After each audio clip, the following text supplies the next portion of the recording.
Buenas tardes. Good evening Buenas tardes y bienvenidos and welcome al tercer foro mediterráneo de la economía social. to the third Forum of Social Economy. Nos van a acompañar la... In this opening session, ¿Se oye bien? ¿Sí? can you hear me okay? La señora Krista Schwenk, presidenta del Comité Económico y Social Europeo. So I'm with Ms. Krista Schwenk, President of the European Economic and Social Committee. I think we are hearing an echo. For some reason, there is an echo. Le son vient de Claire Montage. Voilà. Là, maintenant, ça va marcher. Ahora va bien. Could be better now. It's probably better now. Okay. Volvemos a comenzar en este caso. Buenas tardes. So I was saying good afternoon and welcome to the third Mediterranean Forum of Social Economy within the 15th edition of MEDA Week. Together in this opening session of this Forum on Social Economy, we are Krista Schwenk, President of the European Economic and Social Committee. We also have Abdelakar El-Kisasi, Deputy Secretary of the General Economic Development and Employment of UFM. I want to thank everybody for being here. I want to thank everybody, of all members of the Mediterranean Network of Social Economy for their efforts, and all together with the ASCAME support, we could organize this forum. We are absolutely happy to be here MEDA Week for the third time in the economic leader of the Mediterranean Week. This forum is like a speaker of the millions of companies in the social economy in the Euro-Mediterranean region who give work to more than 50 million people. It's always incredible to organize events where a social economy is showing it is building a better future, a more democratic future, more innovative future, bringing solutions to challenges such as inequality, climate change, inclusion, and the development of less developed economy, maintaining at the same time fair labor conditions. The ESMED network has always been at the forefront in boosting social economy in the Mediterranean region and in taking initiatives in this sense. We will keep on doing hand in hand with all the four that are here with us. We also the CEPES, ESMED, and other actors involved in the entrepreneur fabric of social economy. As a president and general coordinator of ESMED, I have the pleasure of opening this third forum together with Ms. Krista Schwenk, president of the EESC, and Abdelakar El-Kisasi, deputy secretary of UFM, where we will talk about social economy that should be now at the center of the European agenda. 3 years ago, the EESC was pioneered together with the Social and Economic Committee of Spain, Jordan, and other countries to work together on social economy. And they created the first roadmap to create an ecosystem which is favorable to social economy in the Mediterranean. The EESC has always supported us in producing reports, and also recently we have a report that Miguel Ujo wrote. It has also recognized the ESMED as an important representative agent of economic players in the Mediterranean. Thank you very much to the ESC and to Ms. Christa Schwenk for being here with us today. It's also an honor to talk to Abdel El Kissassis. They all had a key role in boosting the social economy in the Mediterranean. Mediterranean is facing a huge demographic challenge, and at the moment it has to create six-fold jobs than we have at the moment. Hence, we need a coordinating action to create inclusive economy and jobs, and it's necessary to facilitate the road towards the private sector, public investment in all sectors, in education, in the health, and in other areas as well.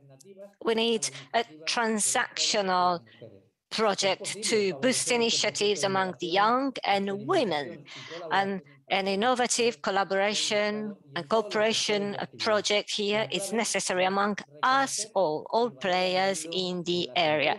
The key is to recognize added value of social economy companies to improve their capacities and give more visibility to their role to fight unemployment and to build an economy that is addressed to the improvement of everybody's well-being. That's why I believe the social economy should be part of a new economic development model that should bring about a revolution, a digital revolution, green digital revolution in an inclusive, fair and just way. A recent example of this compromise is seen in the event that the UFM organized 2 weeks ago, where CEPES and ESMED set a goal to move forward a new agenda of social economy for a sustainable and inclusive Mediterranean. And this event 2 weeks ago gave us a roadmap to implement ambitious initiatives to implement and beef up social economy in all regions of the Mediterranean. All ESMED colleagues gave their invaluable contribution, colleagues from Italy and from all other countries, also colleagues from Brussels. In a few days, on the 8th of December, we should approve a European plan for social economy, an unprecedented milestone globally. The entrepreneur experiences presented in the forum will show how social economy is a way to undertake initiatives at the service of social development, at the service of people. Before giving the floor to my colleagues, I want to remind all member of audience that you can follow this event in YouTube on streaming on the MediaWeek channel. You can follow it in English, Spanish, or French. Christa Schwenk is the first one to have the floor, the president of the EEC. Ms. Schwenk, you have the floor when you want. Thank you very much, dear participants. I'm really delighted to participate in this third Mediterranean Social Economy Forum. As you've heard, I'm the president of the European Economic and Social Committee, and we represent the voice of organized civil society in Europe. And that includes employers, trade unions, and other civil society organizations. Working towards the economic recovery of the European and the Mediterranean region is a key priority for us. We need to ensure that the recovery increases the competitiveness of our businesses while being sustainable, inclusive, and fair for all citizens. Today's topic of discussion addresses all of it, since we strongly believe that the social economy is an important way to implement these priorities. Today, the social economy comprises 3.2 million enterprises and organizations, and it employs more than 15 million people in Europe and in the Mediterranean region. I'd like to highlight 3 main strengths stemming from the core values of the social economy. First, The social economy has always generated and maintained quality jobs, especially through collective entrepreneurship and the reinforcement of the industrial fabric throughout the Mediterranean region. Second, the social economy is also guaranteeing economic and social inclusion. A significant factor for social inclusion into society is notably the participation in the labor market, which is a central objective of the social economy. And third, during the COVID crisis, social economy enterprises have proven their resilience and great adaptability. They were among the first to produce face masks in order to respond to local needs. The social economy also demonstrated its value of solidarity by caring for those most in need and ensuring access to basic social products and services in Europe and the Mediterranean region. To conclude, we strongly believe that the social economy has the capacities to meet the challenges of economic and social inclusion, to support our economies in the digital and green transitions, to provide decent jobs and new approaches to a sustainable wealth generation. The efforts towards recovery should not lead us to simply restore what existed in the past, but increase our resilience for the future. Now is the time to focus on how best to support our businesses, and in particular SMEs, in reshaping and reaping the benefits of the ongoing digital and green transitions. Our common goal is to build a competitive and resilient economy, leaving nobody behind. Climate change is more than an environmental crisis. It is also a social crisis. We have to address issues of inequality on many levels, between wealthy and poor countries, between men and women, and between generations. Social economy plays an essential role in the fight against climate change and the digital transitions.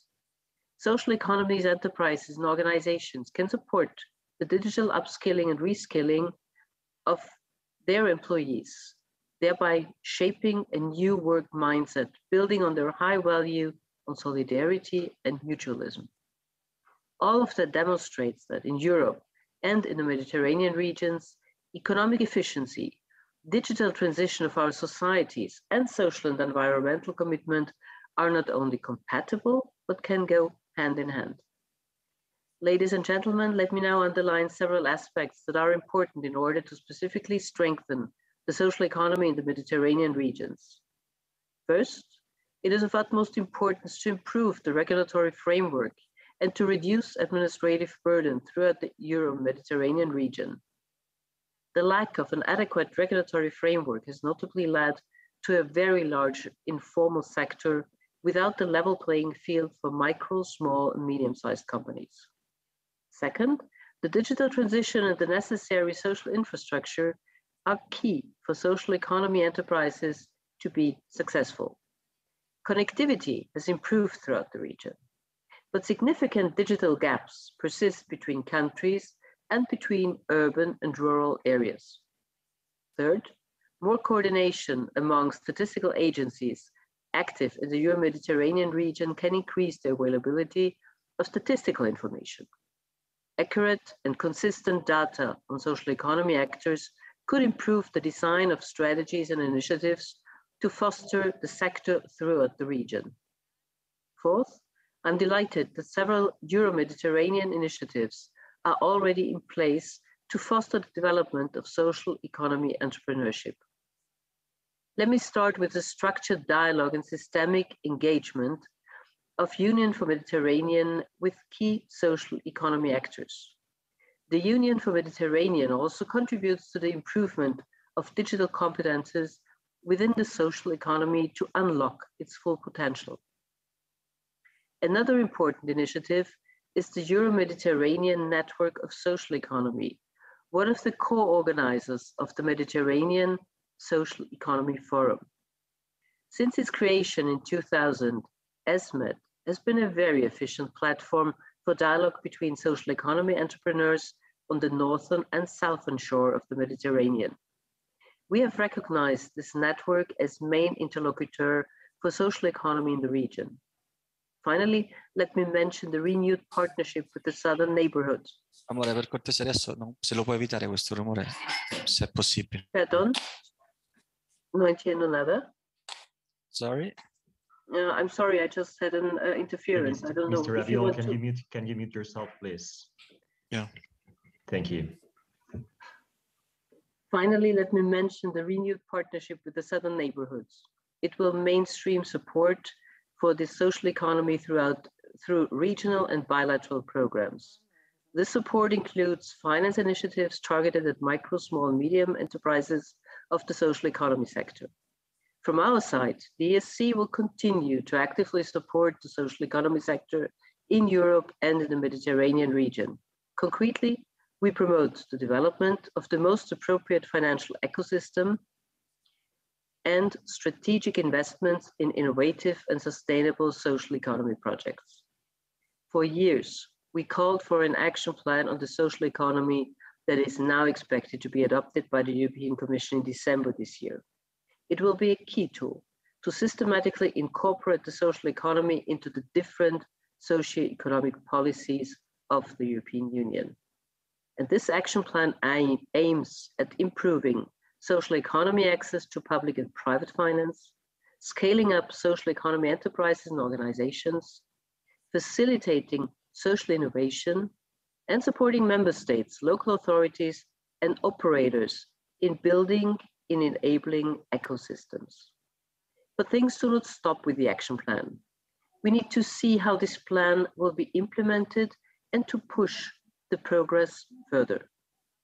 This is why we will co-organize the event Social Economy in the Future of Europe, together with the French presidency of the European Union, the European Commission, the European Parliament, and the Committee of the Regions. The event will take place in Strasbourg on the 17th and 8th of February 2022. I invite you all to save the date in your calendar. Allow me to finish my speech by addressing the support the EU is providing to social economy outside its borders. This support is crucial and has to be developed further. The EU already allocates direct and indirect funding to social economy enterprises in third countries and cooperates with the ILO on joint projects in the field of social economy. The European Union also supports the Agenda 2030 Sustainable Development Goals, the G20 Inclusive Business Platform, and the G7 Global Social Impact Investment Steering Group to raise the profile of social economy and secure its place on the global political agenda. However, we need to further strengthen the role of social economy in the EU's external policy. Social economy should become a fixed component of all EU trade agreements, of development cooperation programs, and of accession negotiations with EU candidate countries. The reflection around the social economy must go on. We need to reinforce synergies, to work together, and to keep the momentum going. Thank you very much for your attention.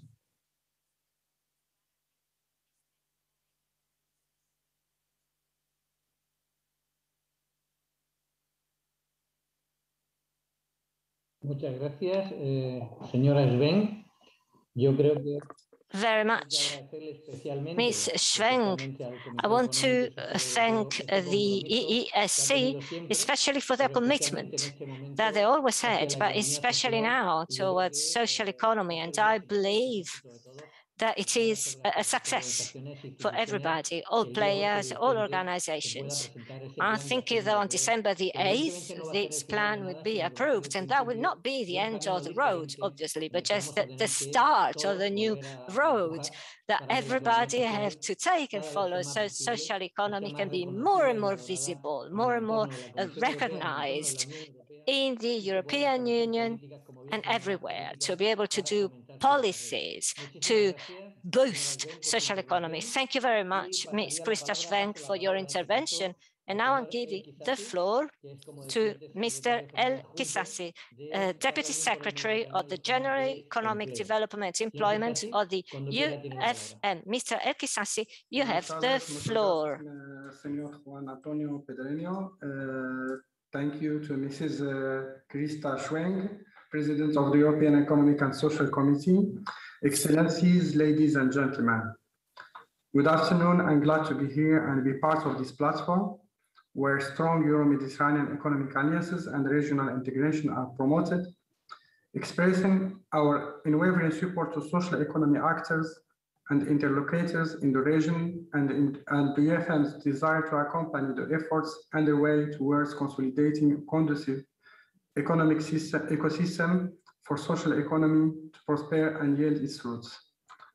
First of all, I would like to thank all the estimated partners, the Association of the Mediterranean Chambers of Commerce and Industry, the European Institute of the Mediterranean, the Barcelona Chamber of Commerce, Industry, Services and Navigation, Zona Franca Barcelona, the Spanish Chamber of Commerce and the Euro-Mediterranean Network of Social Economy, who joined forces to make this special edition of the event possible. So the promotion of the social economy is crucial given its added value and that it offers the opportunity to fight unemployment, to have sustainable and inclusive business ecosystems, and that it allows us to be part of smart economic growth model, where job creation and sustainable development are priorities. Following the clear reference of the importance of social economy in the UFM Ministerial Declaration on Employment and Labor held in Cascais in 2019, we mobilized our resources and we held in June 2020 an online workshop on social economy and post-pandemic recovery. On this occasion, we discussed how the potential for job creation by promoting social economy in the MENA region and in the Balkans continues, and how it's obviously not enough explored, and how it presents an opportunity for our region in the post-pandemic recovery at several levels. During this month, we held also an online workshop on social economy on the 3rd of November, which was the third UFM social economy event in 3 successive years. This event confirmed that we believe strongly in the importance of the role played by social economy in our region and the key role it plays and can play in the future. Considering that social economy is once again in the spotlight, offering opportunities for post-pandemic recovery and signaling new pathways for sustainable and inclusive region, this event took place to provide a platform where stakeholders and practitioners from the Euro-Mediterranean region will share their success stories, showcased their initiatives and projects, and we'll discuss also the common issues and brainstorm on ways to fully explore the potential of social economy towards a socially and environmentally responsible and reasonable economic recovery that will be inclusive, sustainable, and pragmatic. Our goal is to place the social economy at the heart of cooperation with the Southern Mediterranean countries, as it is at a very important crossroads given the challenges that await our economies and communities and countries, and it can be seen as particularly attractive to young people, as it can help their transition to the job market. As we move up the learning curve, we come to realize that social economy is a lever for the attainment of the UN SDGs. This is also very important for the UFM as a regional organization and regional platform. Hence, we will listen today very attentively to all of you and take note of your ideas, insights, and all ideas coming from your respective countries.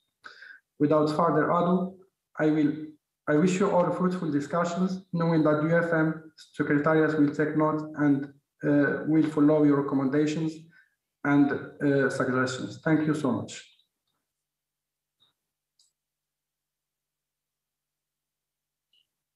Muchas gracias, señor Elkisasi. Thank you, Mr. Elkisasi. Thank you, Mr. Elkisasi. I would like to mention that some days ago, on November the 4th, we shared an event where a few days as well we strengthened the role of the social economy in the Euro-Mediterranean region. This is a role that had a clear contains message. a very clear message. The message and the was message to is showcase, to give visibility on the 4th of November, there is a consensus on the need of having an ambitious initiative in order to strengthen the social economy as an essential aspect for a fair and sustainable economic recovery in the Mediterranean, especially after the pandemic or during the pandemic, because hopefully the pandemic won't go back again. Thank you very much, Mr. Elkisas, for your intervention. And now I think that we can say clearly, after the interventions that we have heard, we can say clearly that we are entering a new phase, especially good for the social economy in the Mediterranean. We acknowledge more and more that the social economy is a key driver for the economic and social progress linked to the long-term development of our territories. An economy that is rooted at a local level and which faces the effects of delocalization. Social economy must be and is a strategic ally against the demographic challenge. It contributes to the support of the full potential of the different territories, and sometimes it's the only way in order to maintain the population in certain places. During this seminar, we are going to see how the social economy provides alternatives for a fair digitalization based on the economic collective growth and the participation of all citizens. It promotes a green transitions that promotes quality jobs, and we need to make a step further to release all the potential of the social economy in the Mediterranean, as the ministers of economy and employment stated in their declaration. In our network, and always in coordination with the different initiatives of the Union for the Mediterranean, we are committed with a powerful initiative to support entrepreneurs in the social economy all over the Euro-Mediterranean region. This is an initiative that should have enough resources to cover several measures to ensure that companies and organizations in the social economy and access to services, to advisory services to create new jobs.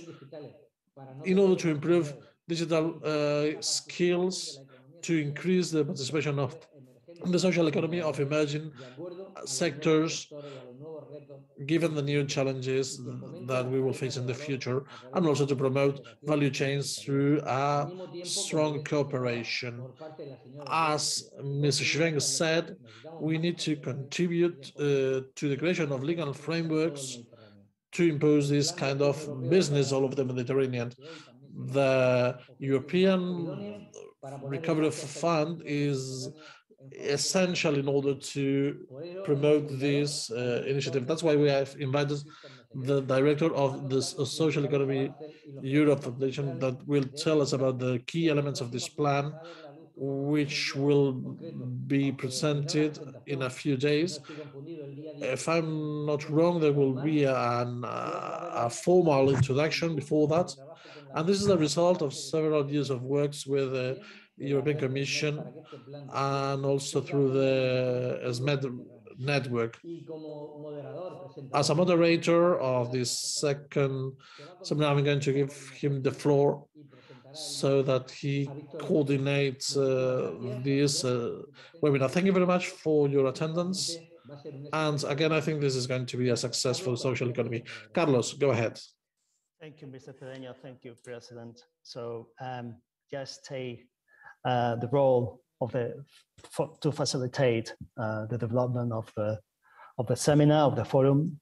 It's a great pleasure for me just to take this opportunity, especially to introduce our colleague, Victor Meseguer. Victor is the Director of Social Economy Europe, as President Pereña just reminded us. He plays a very important role today in Europe because he leads one of the most important organizations, the main organization representing social economy at EU level. So for us, it's a very good pleasure just to work with Social Economy Europe. Social Economy Europe is, well, he's going to introduce the organization, but for us, it's very important because Social Economy Europe is the voice of all the European enterprises and organizations of social economy. And we work closely because we defend the same values, the same principles. also in the Mediterranean. So Victor, it's a great pleasure for me just to give you the floor and invite you just to give us the main highlights about the future action plan that we were waiting, and we expect that in the coming days we will know in a deep aspect. Okay, Victor, the floor is yours. Thank you very much, Carlos. It is very cool and also funny, but above all, it is very cool to be introduced by the president of my organization, and by a good colleague like Carlos Lozano, who has been a key player in the history of social economy Europe and in the building of this organization. And Carlos said something, just trying to explain who we are to you all, although many of you already know us. Carlos said that, well, we are an important organization and so on. I hope we are. But the particularity of social economy Europe actually is that we are the point of convergence of all social economy actors. We are not the only EU social economy networks. Actually, we are joined by other EU social economy networks, or people which are indirectly linked to social economy networks. We have Marta Bruschi from the DSS network that will speak afterwards, Aisha from FIDE, which is linked to NCE, to the European Network of Social Integration Enterprises. Well, Alessandro and Carlos come from the national level, from Italy and Spain, from the cooperative organization, from the social economy organization. What social economy is the convergent point of all these organizations.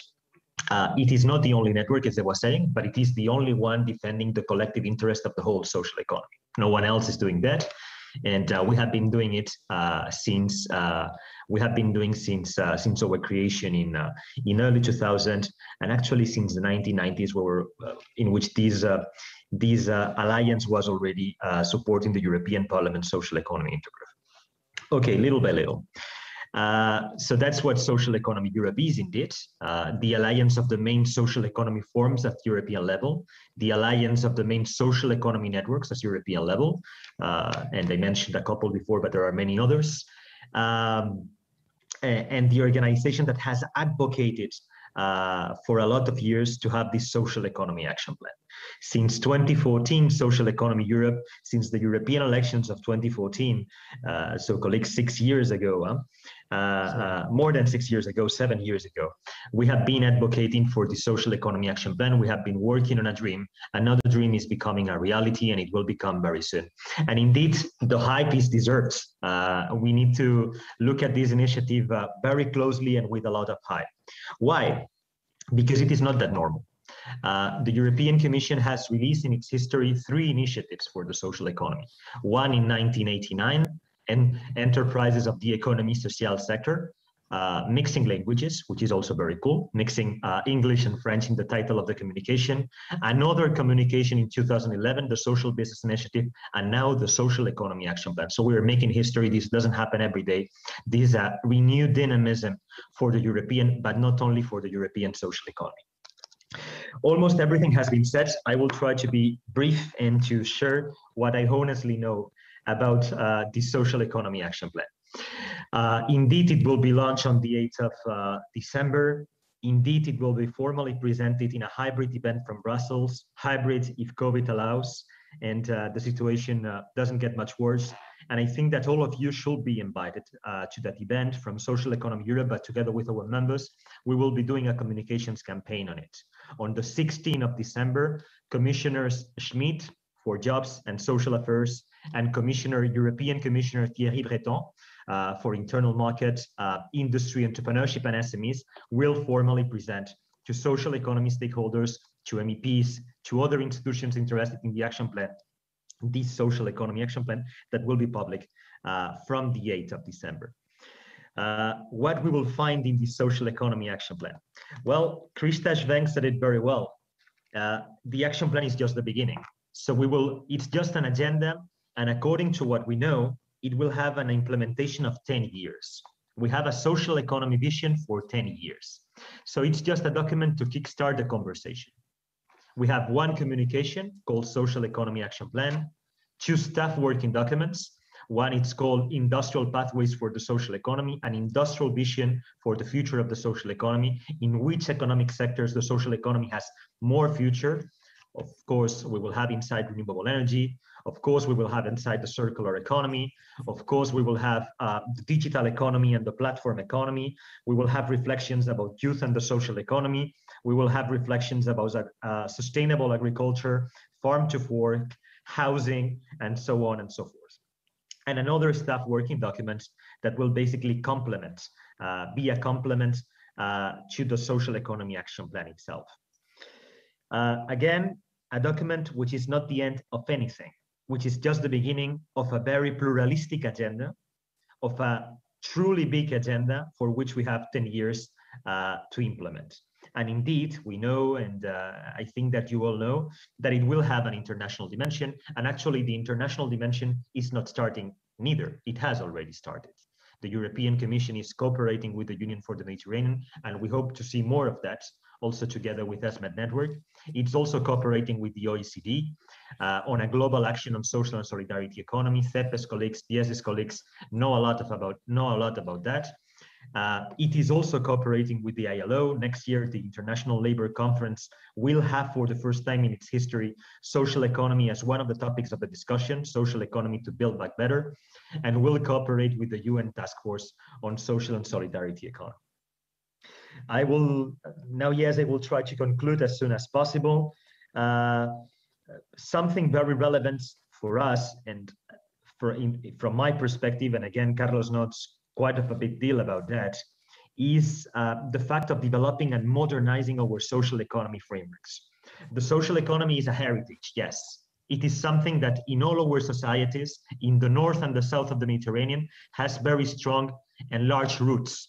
The roots are mostly in the 19th century or even before, when the Industrial Revolution started and people gathered together to take care of our own, to protect each other, to start collective entrepreneurship, to access social protection together, and so on and so forth, or to access honest food at honest prices, as the founders and pioneers of the cooperative movement did in the 19th century in Rochdale in the UK. So we have long roots, but we are not a heritage. We are an essential part of the future.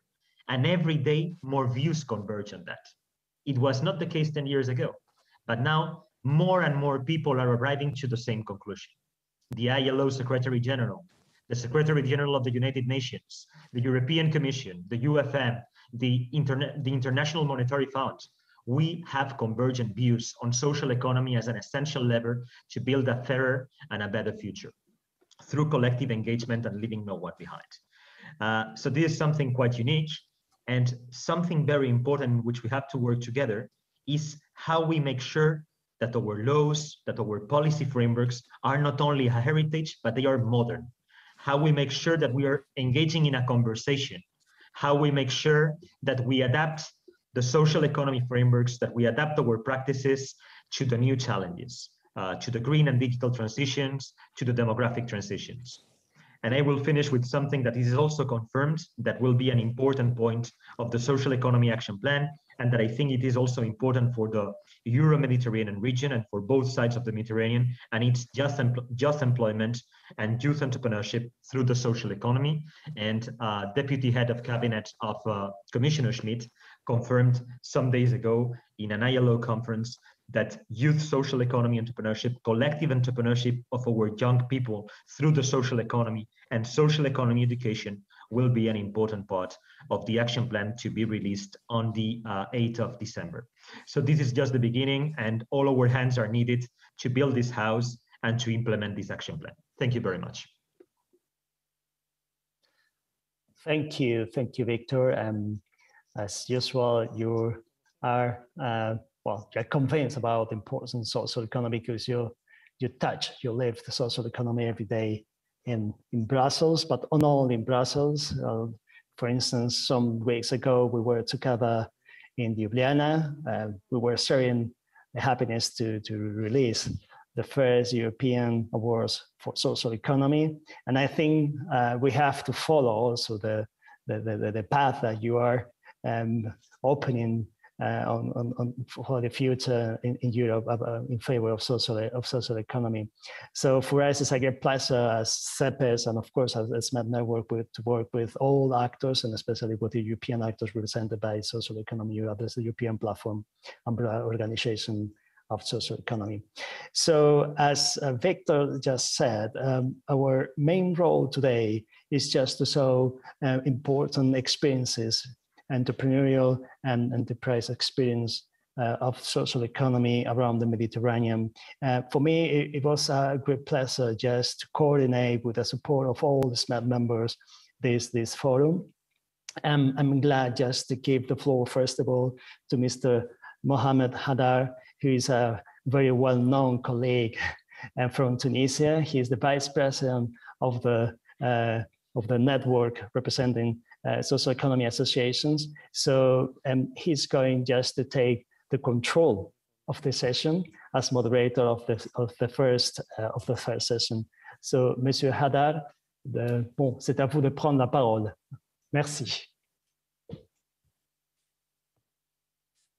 Hey. Micro. Mic is off. Donc, ça va Donc, le thème de cette première table de So the topic of the first roundtable is about social innovation and technological innovation for the people and the planet, which is at the core of our action plan that was initiated and that we talked about a moment ago, that constitutes the first action of our action plan about the social and economy, the solidarity and social economy. So I would like to remind three preliminary remarks regarding the social economy. The social economy is a path of development that can mitigate the present systems and that can reestablish the balance between the regions, that can help in reducing the inequalities between rich and poor countries. So these are the main objectives of the social economy. That's why the social economy is at the core of all of our initiatives and for all the stakeholders, be it the national governance and the civil society or the international organizations, and of course the different organizers. The organizers of this social economy forum are aware of this. So this was my first remark. The second one is about the post-pandemic era. The pandemic has confirmed that our systems had inefficiencies, and it had reinforced even more the importance of social economy in our regions. Why? Because the consequences of the pandemic demonstrated that the countries should not rely on its own actions. The actions should be more general in order to mitigate the consequences and the negative impact of the pandemic. The best example of this is the generalization of the vaccination in all the countries of the planet in order to fight efficiently against the pandemic. A second example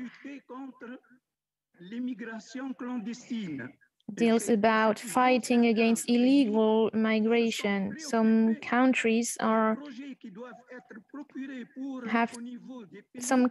tackle the issues that provoked the illegal migration.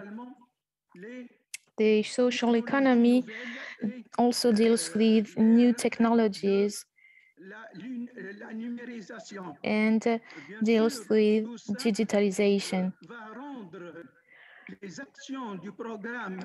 All of this will make the social economy actions more efficient because the developing countries will be able to leverage the experiences of other countries in order to set measures and to act on projects that are necessary in the social economy realization. We have many examples to demonstrate this.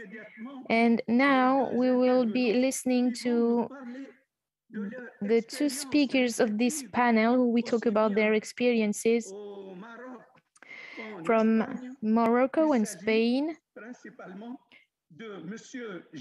And they are Jamel Hamid, the head of administration and finance at the cooperative COUPS Club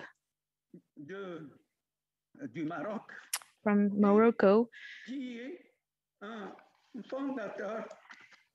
And Jamel Hamid is the founder and the manager, the administrative and financial manager of these cooperatives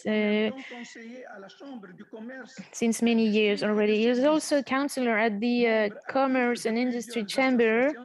He is in charge of several associations and has more than 27 years of experience in the associative sector.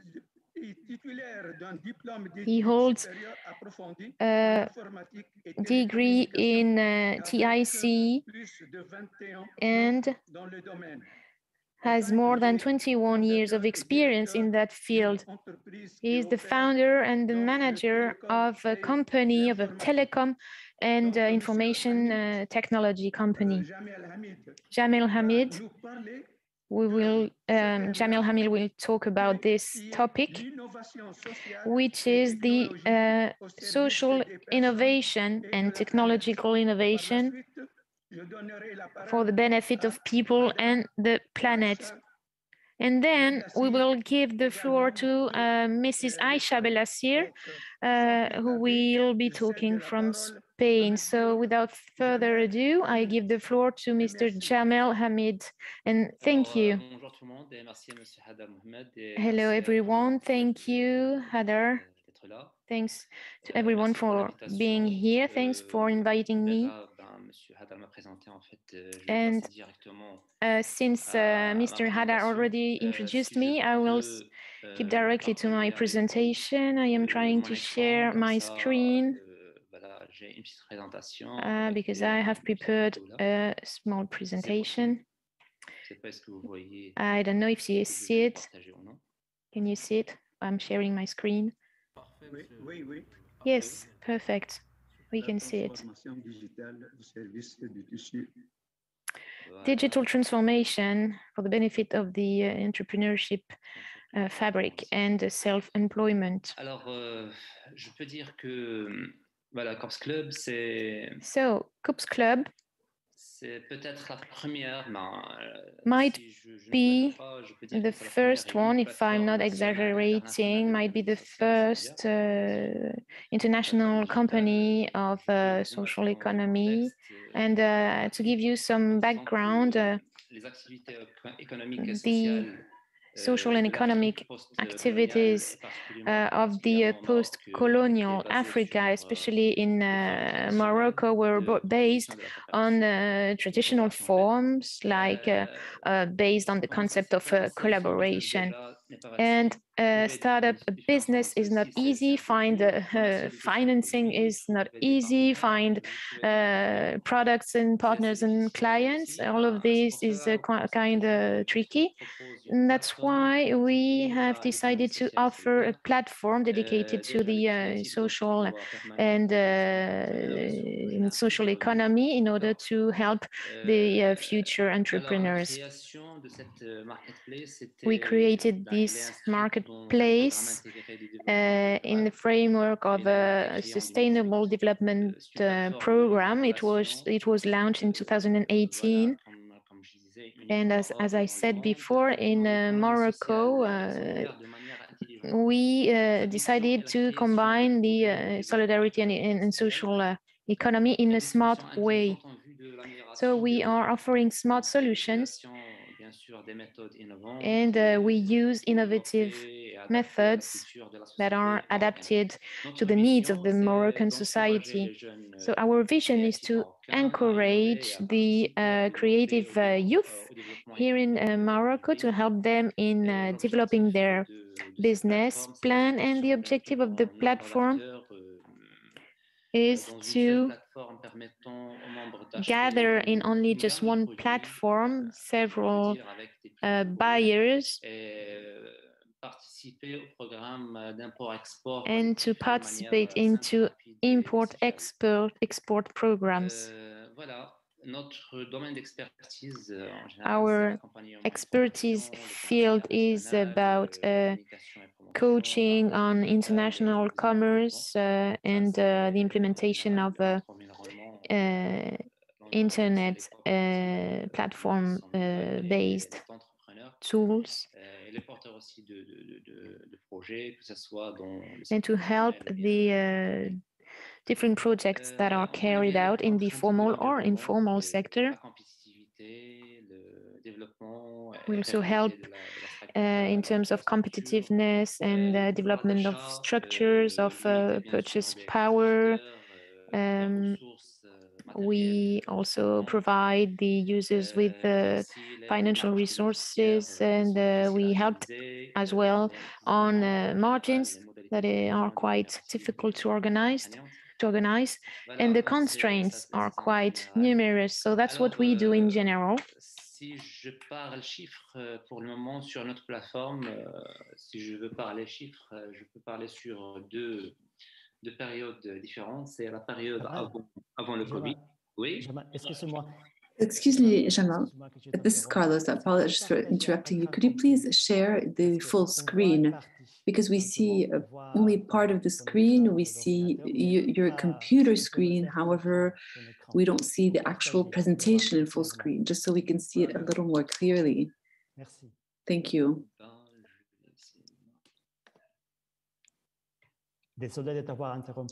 Apologies for interrupting you. Qu'est-ce que ça affiche exactement sur mon écran là? Qu'est-ce que vous voyez? C'est so what you see now is the first electronic platform of collaborative services. Vous voyez cette page-là? Can you see this page? Je suis là, je dirais que quand on parle de nombre de So when we talk about the number of cooperatives or of auto entrepreneurs that are beneficiaries of this platform, this is in fact, so this first period was the pre-COVID and the second is post-COVID. And so pre-COVID, we had 30 cooperatives on a 2-year period. It's not so that much. And this is why we need to continue to organize trainings with these cooperatives, and we generally travel all throughout Morocco. And we already host project holders in our headquarters. And so here there were more than 30 cooperatives and about 50 marketers and auto entrepreneurs. But during COVID,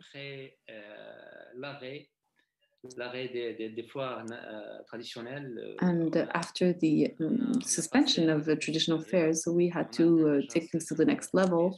And this is how we reached this level that you see. And so we had 2,000 online stores, and now there are 2,040 cooperatives that are benefit from support programs on e-commerce. And when I mentioned 2,040 cooperatives, this is also 2,040 online stores. There's also more than 1,400 auto entrepreneurs that have been supported, that are project holders and that are already working. I mean, these are people that, as I mentioned, that are already in the formal or informal sector, or youth that have projects that need support training, etc. Thank you very much for having respected the speaking time. So we will also give the floor to Madame Aisha Berashi.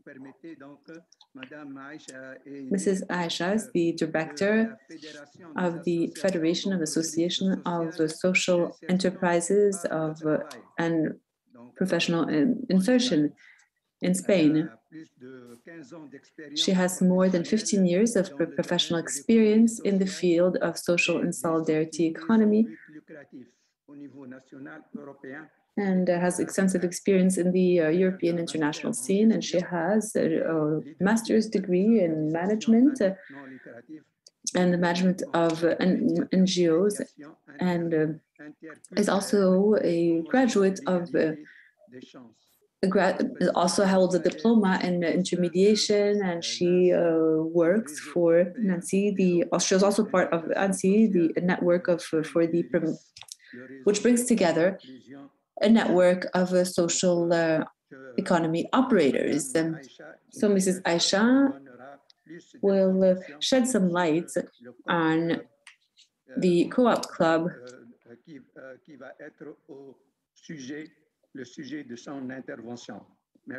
Thank you very much. Thank you, Mr. Mohammed.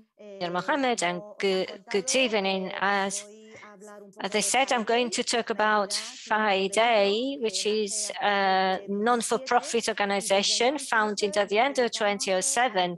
And since then, we've been boosting, strengthening, and giving visibility to insertion company models, company created by the third sector entities with the goal to facilitate access to the labor market to people in exclusion situation.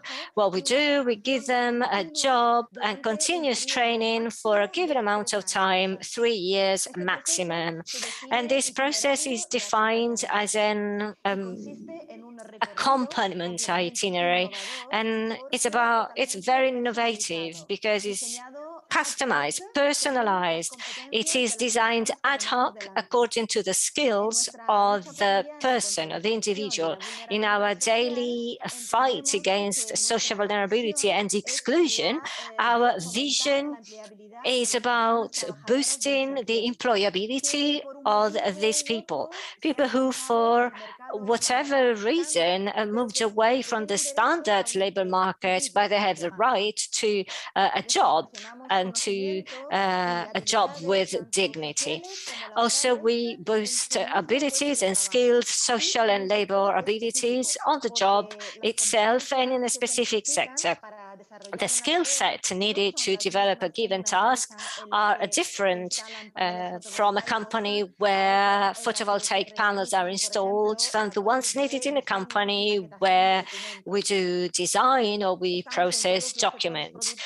We are present in all productive sectors, and we develop our activity mainly in sectors related to circular economy. We contribute to the reuse and recycling of a huge amount of material, and also we push mainly the creation of green jobs, green employment.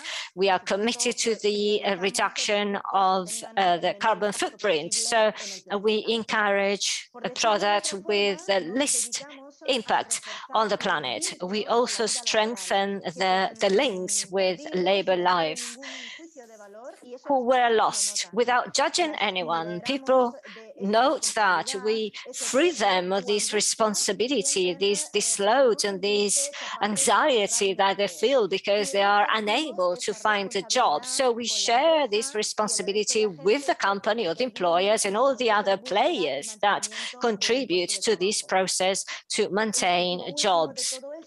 The ultimate goal is to participate in the creation of an inclusive society, and we want to do that with this innovative tool and in a very impactful way. And thanks to the job of the insertion companies, over the last few years, almost 4,600 people found a job, and not only them, but also their children, and in a transversal way, their family as well were then included. At the moment, we are only entrepreneurial structure whose goal is to facilitate access to ordinary jobs of vulnerable people. Just to be clear, we gave people this labor experience that no company is ready to offer, but they all want. So our family has grown a lot. We are above 200 insertion companies in Spain, not to mention the ones present in the European Union and the ones that will be born in other continents, because we are a source of inspiration. So it is quite clear that insertion companies, even in a situation of complicated crisis, such as the one we're living now, represent an integral entrepreneurial model that can respond and meet a lot of societal challenges and can make the recovery sustainable and equitable. What do we have to do now? Well, keep on boosting the development of insertion companies in emerging sectors, innovative sectors such as green economy, blue economy, and keep on contributing to the SDGs, as we've done till now in a very intrinsic way, intrinsic to our entrepreneurial model. Thank you very much, and thank you for your attention. Merci, Madame. Thank you, Madam, for your presentation. So through these two examples, we can see some concrete examples of the social economy on the ground. And we really count on the cooperation, not only North-South cooperation, but also South-South cooperation that we can draw from these examples to confirm the expected results from these projects.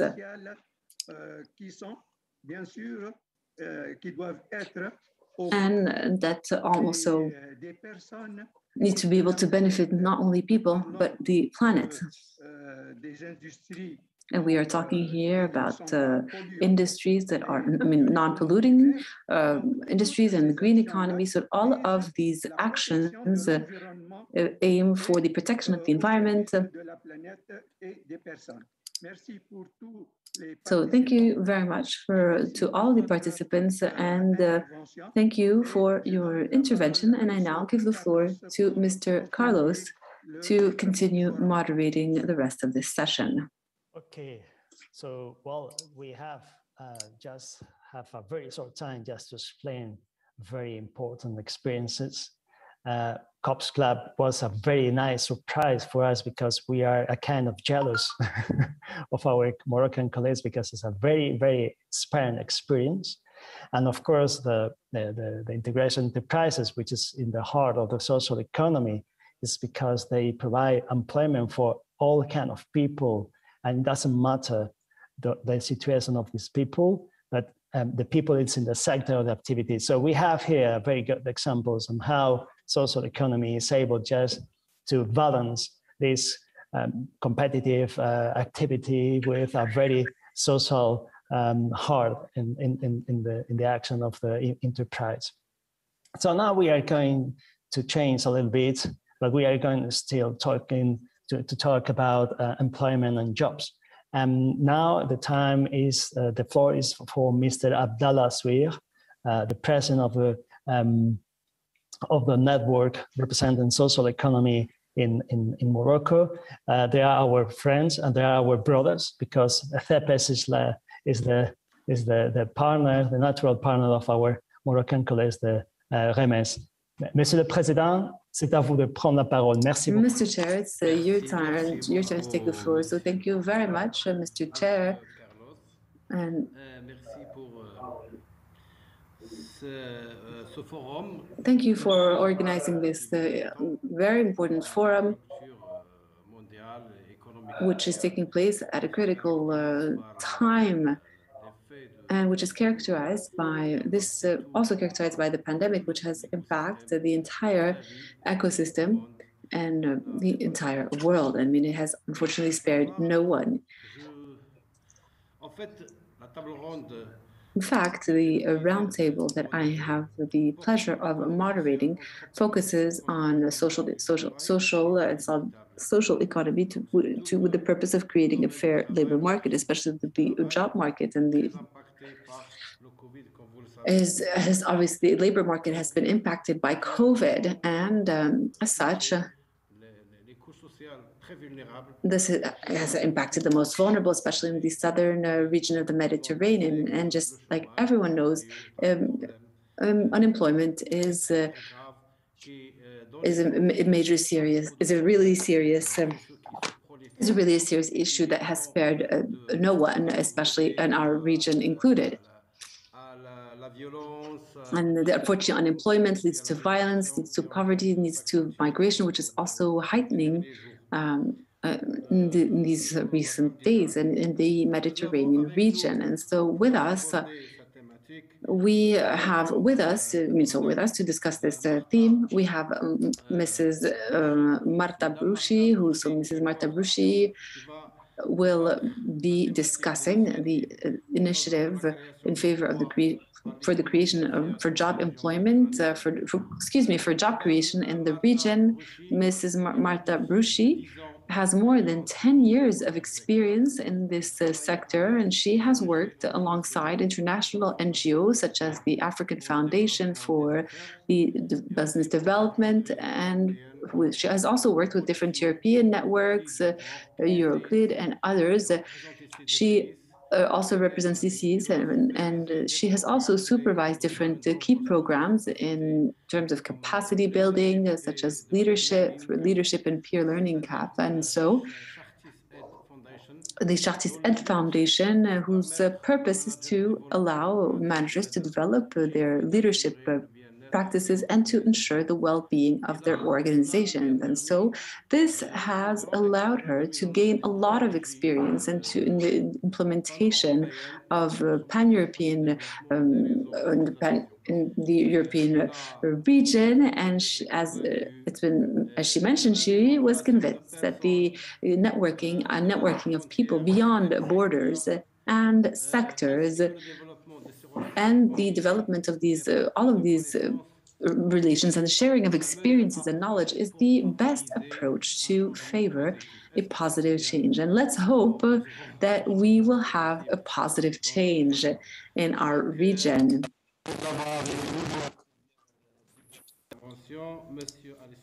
And then we have Mr. Alessandro Viola. You have the floor, Mrs. Brucci. Hello, everyone. Thank you for having me here. It's a great pleasure to be among this distinguished guests. So I'm representing today the ASCAME network, and a little bit about the ASCAME network. So we are the network that support building stronger social economy ecosystem in Europe, but now beyond. So basically we support stakeholders at different levels that are part of those ecosystems, and especially putting a lot of emphasis on creating and fostering favorable conditions for the development of those organizations, those support organizations that are various ecosystems. And we do it via building a community knowledge and practice on the meso level, but also collecting know-how about all those ecosystems for the ecosystem, and also importantly, raising visibility of social economy in Europe and beyond. So again, here the macro level. So at the ASCAME, we support those ecosystems through various components. So it's the innovation, through experimentation with some methodologies, but most importantly through collaboration. So we foster that cooperation between ecosystems and linking them with each other for the mutual support, but to build a know-how in between them, and most importantly, to exchange the knowledge. So if it comes about the challenging question, so job creation, we all know that this is the end goal, but where behind there is a pathway that there has to be some conditions have to be met in order to enable that job creation. So it has to do a lot with the creative those favorable conditions, such as legal framework, such as awareness raising, such as enabling the regulatory and policy environments. And in achieving all this, we need a knowledge exchange. We need to build know-how. We need to look at the good practices, learn from them, perhaps replicate them, multiply them, and then innovate in our own context. So this is deploying various initiatives and projects in MENA region. And one of the flagship projects that we are participating is MEDUP, which is the European Commission flagship project actually to support social entrepreneurship and social economy in this region. The objective is to enable environment in that region and to make sure that that social entrepreneurship, social economy is a main driver for the inclusive growth, for job creation, and make sure that there is mutual learning, that there is a collaboration between different actors and players in creating that social economy ecosystem and social and looking at social entrepreneurship sector to grow and to promote. So that initiative has been is taking place at in 6 MENA countries, and our role is there. DS's role is there to lead the mutual learning activities that are really focusing on and looking at exchange good practices in policy and advocacy, and just to reinforce that social economy ecosystem. And this is related to peer reviews and networking. And this might sound quite trivial to some of you. Yeah, what can we change for peer review and networking? But this is a very important learning process, because peer reviews or networking, it enables a dialogue, and it enables different actors, not only within that ecosystem in MENA region, but also looking at ecosystems in Europe, in other Mediterranean countries, to look at them and learn from each other. So to exchange the practices, to enter into the dialogue, to reflect, and then come back and ask constructive questions and ask for feedback, and then look at the good practices that could be transferred into your own context, into your own ecosystem. And this is also the concept that helps us in the process of benchmarking. So sort of comparing your practices to other practices and reflect. Another activity, another initiative that we are implementing also in that region is Join Up, which focuses more on social entrepreneurship and social economy ecosystem in Jordan. And there, what we have implemented are the study visits, which again are the exchanges of good practices, and also linking those peers that are in Jordan, that are active stakeholders in that ecosystems, with other ecosystems, linking them with that are part of the huge social economy network, and that they have been linked with the Balkan region, for instance, with East European countries, with a little bit more sophisticated ecosystems such as Italy with a huge tradition, or Ireland with a lot of innovative components.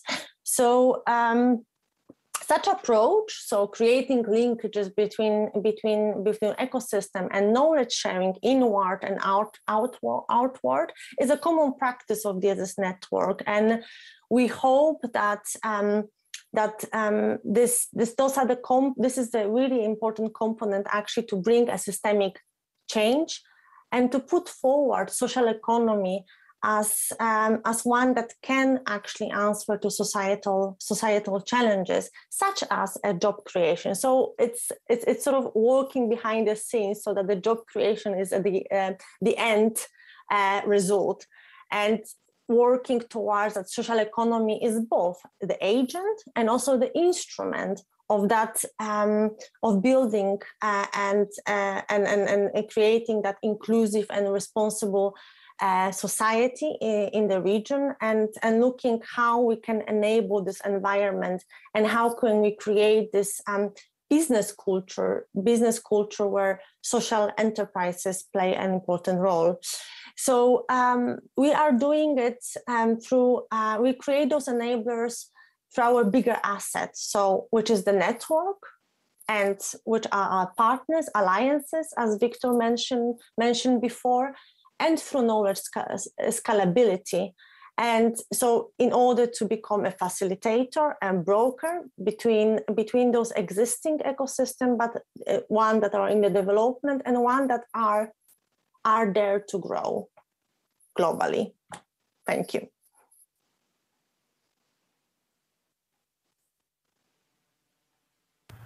Thank you very much. Merci, Madame Marta. Thank you very much, Mrs. Marta Bruschi, for your very interesting presentation and for your work on networking. This is a very important work in the Mediterranean region. Can you hear me, Aisha? So we wish you a lot of success in your network. And I wish that you learn a lot from each other. Now we will move on to the second presentation, which is about the workers' buyout support programs from cooperative, and the speaker is Alessandro Viola.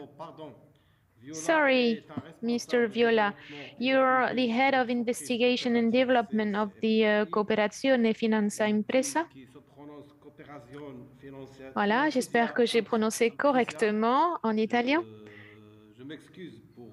Sorry. C'est de l'Italie. Sorry if I misspell or mispronounce it. And as Alessandro mentioned, it's an investment cooperative which is in charge of managing the law Macrem 945. Mr. Alessandro Viola, you have 7 minutes. Thank you for inviting me here and giving me the opportunity of talking to you guys about Marcora law. It is an experience born in 1985. The idea was of Giovanni Marcora, who tried to figure out the problem, which is the job losses in some period of the economy, and at the same time the need of make the social safety nets much more effective, productive, and the best way to do that and let people, employees, to go back to their job. And the idea hit the consensus even of the association of trade unions. And so CFE was born in 1986 to manage this fund made by Marcora law by the state with the Ministry of the Economy Development, and a fund of 100 million euros. And starting from 1986 up to 2021, 2 days ago, we celebrated our 35 years of anniversary, and we financed 560 co-ops and 370 workers buyout. I've been in charge of assessment business in CFE, where I worked for 15 years, But in the last 10 years, I've been in charge of the assessment. And after Lehman Brothers, we managed around 85 workers buyout. And these workers buyout, that, I mean, I have to translate the term. When company failed, we try to find a way to involve all the workers and to rebirth through a cooperatives and try to rent or buy a part of the failed company and restart. Consider that we invest 35 millions of euros in these 85 workers buyout from 2012 up to these days. The last workers buyout has been approved yesterday in our board of committee. And these workers buyout made 300 millions of sales of turnover.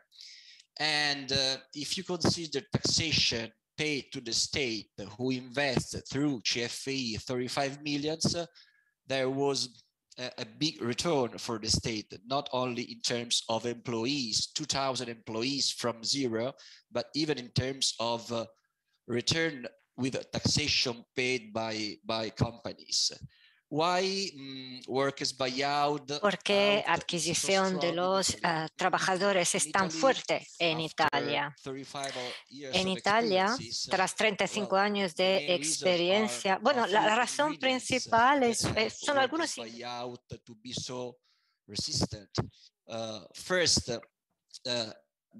First, of course, the possibility of workers to get their fee because of employment just in one time and not in 24, for instance, months, but they have to invest this money in a COPS. Second, another important element is the Marcora law that can double the capital invested by workers in these scopes that rent or buy a part of the previous company failed. Third, associations in the territory are fundamental to build up this project. Otherwise, it was not possible. Third, the framework. In Italy, we have rules, bankruptcy rules, the possibility for workers to be in a bid to buy the company. If there is a competitor who, if you want to buy that, workers can go first. So all this framework were pretty good, and numbers and figures gave us the opportunity of being very motivated and still working in this kind of operation.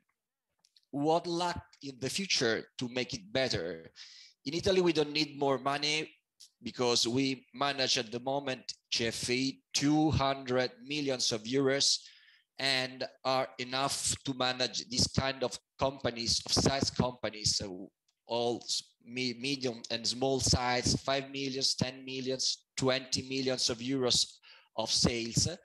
But if you want to work not only on workers buyout because of crisis, but even on workers buyout because of succession of a company, probably, and so increase the numbers, not only 85 in 10 years, that means 10 workers buyout per year. But if we want to double it, 20 workers buyout per year, we need more people,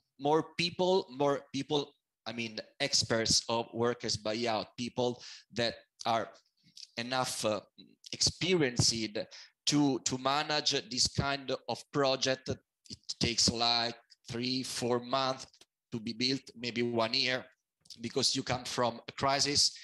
And if you don't know the reason why the previous company failed, you cannot rebirth. So we are working on it. We are trying to make the network bigger. We are in contact with the mutual fund, association, and particular banks interested in investing on this kind of deals. But in the last period, we are really working to make a network of consultants, of professionals, because each worker's buyout needs support in terms of control, especially in the first 18 months. Monsieur Alessandro, un peu de Yes. temps. What happened? Et le temps, il faut un peu respecter le temps, parce que l'assistance technique dit que Time, ça a dépassé un peu le temps. and we have gone past the allowed time.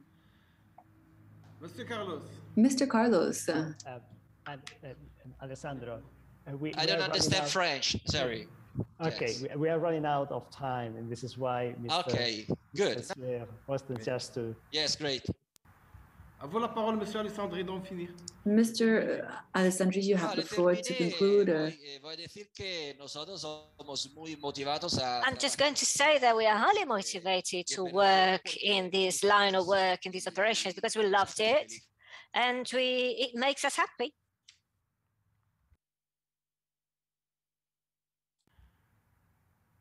Alors, on vous laisse terminer, Monsieur Alessandro. So, Mr. Alessandro, please go ahead and conclude. Have you concluded? I mean, it's okay. I made the concept. It's an institutional fund that works to make workers Bahia that works as well. So I'm okay.